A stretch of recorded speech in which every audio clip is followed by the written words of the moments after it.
আসসালামু আলাইকুম, welcome to my channel. আজ আমি আপনাদেরকে তৈরি করে দেখাবো খোসাসহ কাঁচা আমের টক মিষ্টি ঝাল আচার এবং কোনো রকম রোদে দেওয়ার ঝামেলা ছাড়াই। এর জন্য আমি কিছু আম নিয়ে নিয়েছি। এখন আমগুলো ছোটো ছোটো টুকরো করে কেটে পরিষ্কার করে ধুয়ে নিব।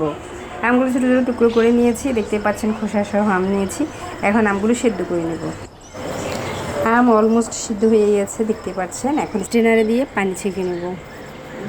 চুলায় প্যান বসিয়ে দিয়েছি।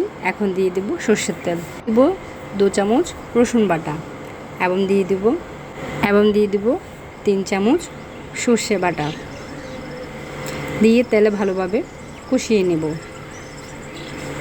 কাঁচা মশলাগুলো কষানো হয়ে গেছে। এখন দিয়ে দেব গুড় মেল্ট হওয়ার জন্য কিছুক্ষণ ওয়েট করব। তা নেড়ে চেড়ে মেল্ট করে নেব। গুড় মেল্ট হয়ে গেছে। এখনই পর্যায়ে দিয়ে দেবো সিদ্ধ করে রাখা আম দিয়ে ভালোভাবে নেড়ে দিব। আমার আমগুলো প্রচুর টক, সেই কারণে তেঁতুলের কাঠ দেওয়ার প্রয়োজন নেই। যদি আম টক না হয় তাহলে আপনারা চাইলে তেঁতুলের কাঠ দিতে পারেন।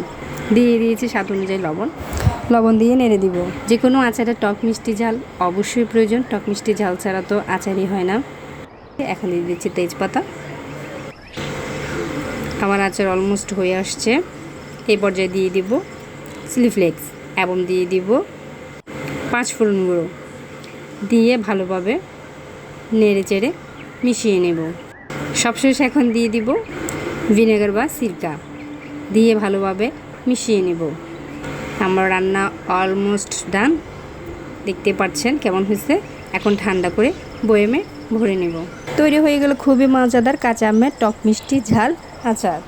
আমি বইমে করে নিচ্ছি। রোদ শুকানো ঝামেলা ছাড়া এই আচার অনায়াসে বানিয়ে রাখতে পারেন। আমার এই রেসিপিটা আপনাদের কাছে কেমন লেগেছে অবশ্যই কমেন্ট করে জানাবেন। আমার ইউটিউব চ্যানেলে সাবস্ক্রাইব করবেন এবং নতুন নতুন রেসিপির ভিডিও পাওয়ার জন্য লাইক দিয়ে পাশে থাকবেন। আল্লাহ হাফেজ।